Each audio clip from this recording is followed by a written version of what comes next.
Okay, let's start. Hi, everyone. Thank you for watching us. Today we are having Jozef from Tergo. Thanks for coming, Jozef. Thank you very much for having me, Malika. Thank you very much. Yeah, could you please introduce yourself in a couple of sentences? Sure. My name is Jozef Tergo. I'm the Chief Commercial Officer at Tergo.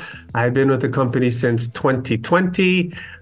Previously, I was in the renewable energy fields, building solar development farms around the world.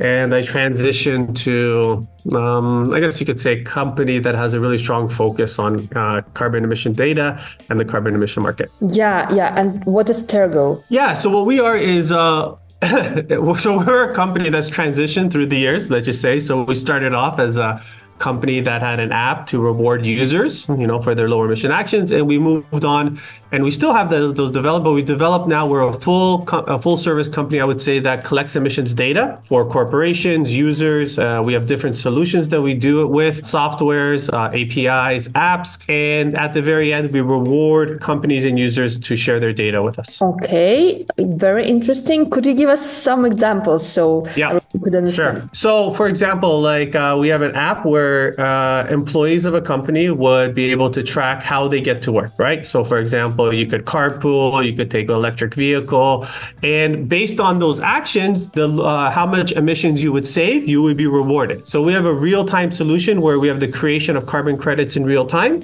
based on the lowering of your emissions, and the employees for the company are rewarded for those actions. So companies would purchase the carbon credits from their own employees would be able to sell them, so they're monetized, and then we streamline, automate the reporting process. So a company, instead of employee filling in Google Forms, Excel files, spending time on how to report on how they commute, even during working time, not just to and from working time, we automate that. So we save employees time, we save companies time, and we make it a lot easier for employees to focus on what their actual work is. Plus, they get rewarded, right? So some companies do things like the lower emission actions for the month gets an electric bike, or they do different departments, HR department versus finance department, right? And they do these competitions. So it's kind of a gamification, but end of the day, to incentivize people, companies, employees, there has to be some type of initially rewards, some kind of monetization. And that's what we do. Nice. Very interesting. And who are your competitors? Are there any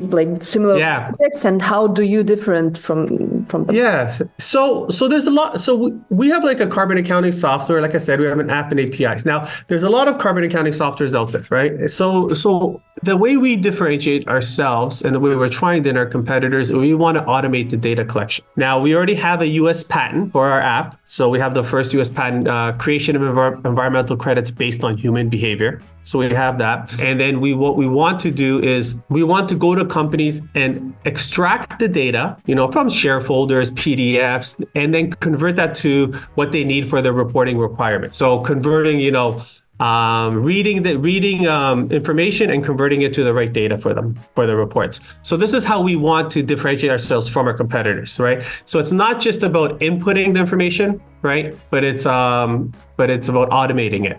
And those are the leaders in the space. The ones who automate data collection will become the leaders. What also differentiates us than our competitors is, I would say, we are third-party audited by, we work within the University of Hamburg with one of the leading sustainability departments there.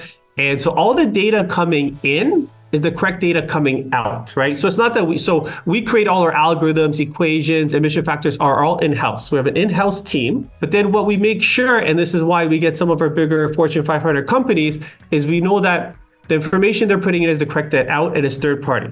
So what this means is when you have an accounting software, 2 + 2 is 4. You input that, it comes out on the screen. Everybody understands that. But when somebody says, I used up 100 kilowatts of electricity in Berlin, okay, the data that comes out, emission, is this correct? They have no idea, right? They don't know if that's the correct information, right? So by us doing this, it gives the companies assurances. And now, since there's regulations coming in, especially in Europe with CSRD, right? So companies have to report their scope 1, scope 2 emissions. Currently, any company over 250 employees. By 2027, any company with 10 or more employees is gonna have to report their emissions. And this reporting is gonna have to be part of their financial and it's part of the tax filing. So because regulations are coming in, it's very important to make sure that companies, that what they're reporting and what they're submitting with their taxes is correct. Because who knows, there might be fines, penalties, who knows what it could be, right? So this is what really differentiates us from our competitors. Okay, thanks. And what do you think, what is one misconception that companies still have about carbon credits? Yeah. So much. You know what? I could go on forever on this, but the first thing I would say that always pops into my mind is, companies they want to buy carbon credits, for example, or carbon offsets, they call them, to offset their emissions. Okay, we have this many emissions, we can't do anymore, so we're going to buy these carbon credits or offsets. And most companies, and even people in the industry, they misuse the term of what a carbon credit is, what a carbon offset is, and what a REC is, right? And they're all three different terms. And unfortunately, a carbon credit and a carbon offset are used interchangeably. And companies are purchasing what they think are carbon credits, but they're not. They're carbon offsets. And I could explain this further. But so I think the biggest hurdle in the industry right now is understanding what you're purchasing, why you're purchasing it also, because, there's different reasons why a carbon credit is a financial instrument. You're supposed to be supporting a project that wouldn't be able to develop, right? A carbon offset is just, an emissions reduction that a company is doing or a project is doing. It usually has nothing tied into the financial part. So I think the biggest misconception is what the companies are purchasing and why they're purchasing them. And they have to really, really dig deep down and understand that. And it's, the market's been around for 20 years, and yet terms are still used interchangeably. Things are still being sold that shouldn't be sold. So I always go back to and I apologize for the long answer, but I still go back to the carbon credit market. It's a wild west now. It's a wild west, and this is what gives uncertainty to a company too. Am I doing the right thing, right? Mm-hmm. Well, how do I know I'm doing the right thing? Am I going to be accused of greenwashing? Am I going to get penalties for this, right? There's so many things that companies, that they have to navigate through. And those are the first few questions that we get from a client. Yeah, thanks, totally. And how do you convince people, like stakeholders from investors, that it's important? Well, okay, so the only way corporations change is two ways. Corporations change. They make more money, right? And regulations force them. Now, also, there might be a little bit of on the PR side, for public relations and what they think, but that translates also to money. So I would say that, you would put those two together. So what we try to convince companies, and we don't have to convince, but we try to tell them is, regulations are coming down the pipeline, right? Climate change is real. People who deny it, okay, sure, there's deniers, but you go to Spain now, or you go to Italy in the summer, it's 40 degrees, 44 degrees, right? This didn't happen before, right? There's floods happening, there's heat waves happening, right? Weather changes. So the climate change is happening, and regulations are coming down.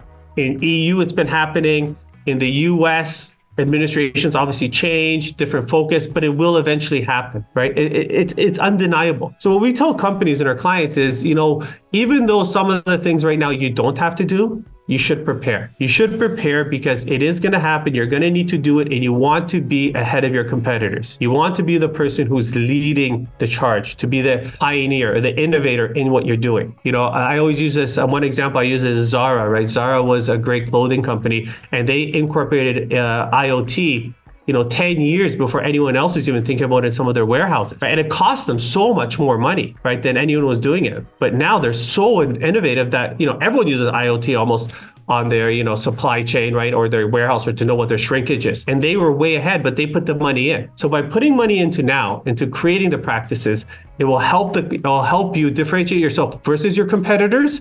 And while they're playing catch up, you could continue gaining market share. Thanks. Yeah, very interesting. And what does measurable impact look like in your world? What we measure, measurable impact, is obviously CO2 emissions, right? What is avoided, reduced, removed. Those are the three basic things, right? So that's one of the things we do. But we also measure, because of what we're very innovative. We're a company that's always trying to think of ways to collect data, analyze it, report it. So we measure on our app user engagement, right? How users are engaged.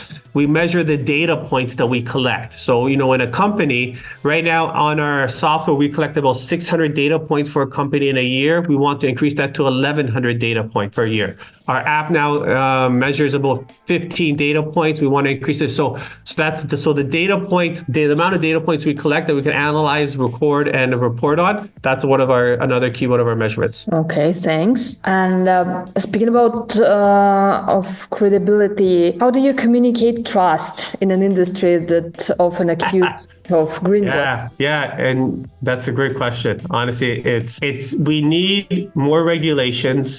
People don't like regulations, but there has to be more standardized regulations that everyone's on board across the board. We need people adhering to international standards, like ISO standards. So by doing that, and by people going back to the basics, I think, what kills this industry right now is the bad players. And, it could be big companies doing mistakes and bad, like you hear about these reports about, and investigative journalist pieces about, and I go back to carbon credits. Even though we're a carbon data company, we still are involved in the carbon credit market. So that's why I go back to, you hear these reports of, phantom credits, ghost credits, 90% didn't exist, or they're junk credits, right? And it all comes down to how the data and how the information was passed on and how it was verified. And the transparency wasn't there, right? This project here would have never existed if it was if we could transparently see where the information was, where it was gathered, right? And this is why we think we're a Web2 company moving toward Web3. And this is where we think the blockchain we're using the tools in the Web3, right, to help the Web2 business. And I think this is what makes it a success. The worst thing that could happen in this industry, and this is where it comes down to trust, is somebody taking the same kind of, like, let's just say in a carbon credit market, the same issues, challenges, and just saying, oh, now it's on blockchain. Yeah, but if you didn't fix the actual core issues and the challenges, and just saying it's on blockchain, it does not help. It actually hurts the industry. It hurts like you're saying, the trust in the industry, because you're just slapping on this, label, it's transparent now. Yeah, but there's core underlying issues you have to address. And once those are addressed, then you use the amazing tools of blockchain, the tokenization. Then you use those amazing tools. And then you bring into, like I said, transparency. Then you bring into real-time data monetization or the real tokenization, right? Then you could incorporate those tools, and that will give trust. Because I think there's too many companies out there, and you just like, oh, they have this, carbon credit, or they're giving us this information, but you're like, okay, but where? The information given from Coca-Cola, from Pepsi might be two different things, right? So if you go down to the core and you come down to the C, and how can you do that? You have to make it like an open ledger. And I think this is where the Web3 tools will definitely build the trust. Yeah, very interesting. And I don't know, maybe you can give an example where Tergo really changed something in a company, or maybe where the company changed its behavior because of So I go back to our app, I think, where, employees are using it for gamification, right? What it really changed is by rewarding employees, by paying them, they make some money. So now they're being rewarded for their green actions. It changes human behavior. It changes their behavior. So eventually they get used to carpooling. They get used to taking public transportation, right? And that trickle down effect helps not just like the company, it in fact helps the municipality where you live, right? Because now the roads are less congested. Now the pollution levels are going down. Public transportation's improved, right? Then what happens? That helps the city, trickles down the city in logistics. Businesses get their supplies quicker, right? It helps. It's a trickle down effect where you start with a few people, changing the way they do their habits. And this is what I think our biggest success has been with companies, where we have seen, on our pilot programs, we found that on every person who was using our app in a company, 3 other individuals, whether they're friends, colleagues, family members, wanted to use it too, right? Because they're like, I'm already, I bought this electric car, for example, right? It costs me so much more. So why shouldn't I create my real-time carbon credits by driving it, right? Now, there's a whole entire scientific method behind it, and I'm making it seem like it's very simple. Oh, you buy an electric car and you're creating carbon credit. It's not that simple, right? Different baselines from different countries, so there's a lot of factors that go into it. But overall, that's the idea, right? The idea is, right, I'm going to bring my own mug to Starbucks instead of, getting a cup from them. I'll bring my own plastic bag to a store, or my own cloth bag, even better, maybe, right? Instead of purchasing one, right? So rewarding people and employees by their actions will change their behavior over time. And I think that's the biggest impact we have with companies right now. Other than, honestly, we save companies so much money by removing this reporting requirements that their employees have to do. We make them happier, right? We automate the process. We save about, and I know I'm plugging our own company, but we save about $275 per employee that works with us per year. Yeah, that's amazing. the first part as well. Okay. Thanks. And you're like very deeply involved in climate finance and sustainability. Was it something personal, or how have you started? Yeah, I think it came down to, honestly, like, where I was very much in solar farms a long time ago, right? And they were not very financially viable, right? And you needed carbon credits then, and you needed more in that, because solar panels were so much more expensive. And then as time went on, projects became more bankable, banks were financing them. And then I still started seeing people are still saying they're creating carbon credits, or people are still saying, they're selling these. And I'm just like, a carbon credit is an instrument, and people and companies were buying them. I'm just like, yeah, but that's not the point. Like, the project would have still existed without it. So the idea behind the carbon credit was always, it's there to finance or to bridge the development of a certain project, right? If you don't need that financing or that bridge to develop it, it's not a carbon credit. And when I started seeing that, I started thinking, this is ridiculous. These companies, it doesn't help. Like, it just compounding the problem. And eventually this is kind of like a bubble where people, and this is happening in the public now, do not trust it. Carbon credits and carbon offsets are getting a bad term almost, right? It's like almost a greenwashing associated, right? But if people really go back down to the principle behind it, then it's a really great instrument to, develop these great projects that wouldn't have otherwise been developed. So I think that's what kind of got me turned around and kind of got me thinking, there has to be a better way, and there has to be a way to not just educate people, but educate companies, right? Or hopefully change the way things are done, the standards. Go back to the basics idea of it. So yeah. So when I started seeing all of that, it kind of got me, very more passionate, maybe more passionate than I should be, but passionate about what we're doing. Nice, thanks. And how do you see modern climate leadership look? Climate leadership, you mean like from companies? Yes. I think companies, especially the leadership, there's so many things that could happen. The first thing, I think there has to be they have to understand the data, right? So the data has to be clear and understandable for a company. I think leadership in a company has to, once they understand the data, I think they have to have realistic plans to implement it, and they have to understand they're not going to be perfect. The worst thing is you could say, oh, we're going to do this, when it's just on paper. It's not really going to happen. Be truthful, be honest. Say it's not going to be perfect, our plan. This is what we're going to try to do. This is what we're going to implement, right? So I think that's the thing. And then I would love, and this is maybe more radical stuff, but I would love to see executive bonuses, tied to verified carbon removal, real climate actions. If you could have verifiable real climate actions in your supply chain, within your company, tie executive bonuses to it maybe. It's not just a financial metric, right? Maybe tie a climate environmental metric to their bonuses as well. And I think once you start incorporating that, I think you'll get real changes. And looking ahead, what excites you most about the future of carbon markets? Honestly, I think we're going to be doing some really cool things where we want to start creating some products that are going to be kind of like bundling carbon credit market, carbon products together, and using those as financial instruments for companies. So instead of them just purchasing carbon credit from let's just say one project, what about if that project isn't successful, right? And by bundling it, right, and having a different scalable success, and I think that's something that we're working on, and I think if other companies incorporate it, I think that could be very exciting in that sense. When it comes to specific products, not that we're doing, I think it's not talked about enough, and I think there's a good product out there, low carbon cement. Low carbon cement could reduce 60, especially using what's it called? Electrochemistry, if I'm saying it right, or something like that. It's something, using that, it can reduce carbon emissions by 60 to 70%. And, cement is, it's everywhere. And I think that's something that's very exciting. I think with that technology up and coming. And then what was the other part of the question? Was it a two-part or was it one part? It was a one part, I think. Right? Yeah. So I think that's what kind of like excites me going forward. But to be honest with you, I really wish there was more people or companies would address the challenges we have now, right? Sure, there's some great stuff coming up, but there's still a lot of, like I said, it's a wild west still, right? Yeah.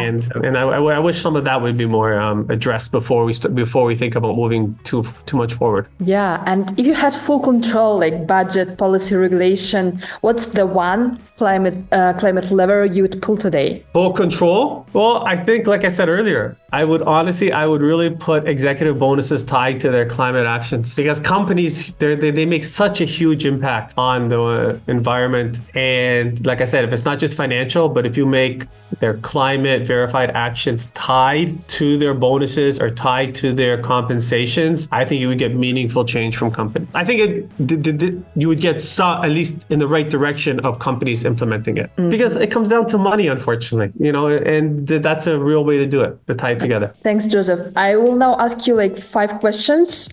Please answer fast without thinking. Okay. So, offsetting via trees or tech, what scales faster? Tech scales faster. Trees are long-term, more permanent. Okay. Most dangerous myth about net zero? Carbon neutral products means that it's a carbon positive, which is not true. One green buzzword you would ban? I would say 2.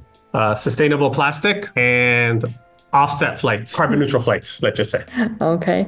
Best climate tech nobody's talking about yet? Low emissions carbon cement, low carbon cement. Okay. I mentioned it already, yeah.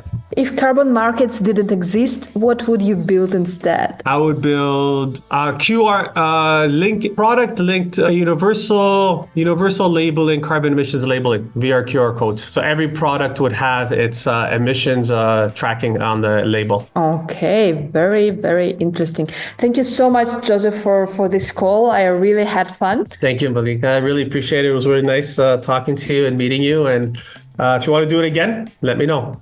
Yeah, totally. And yeah, I'm sure it's useful for all the people that will watch the video. And yeah, if you want to change anything or edit, just let us know. I think everyone. I think it's good. I think it's good. Like I said, I talk a little bit too long on some product things because I'm a little bit passionate, I guess, and I get into it a little bit.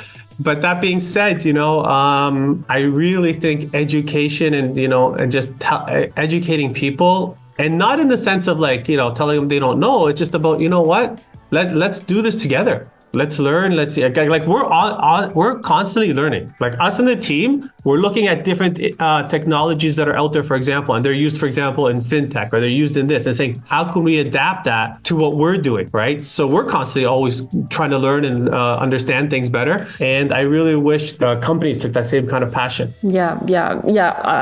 Your passion. I mean, I noticed your passion, and that's amazing. Yeah. Thank you. So I appreciate much, it. And wish you a great weekend. Sorry. Thank you. It's gonna be a long weekend. I'm gonna go off to extend my long weekend right now after this call. Thank you very much. Bye bye. Have a great day. Thank you. Bye.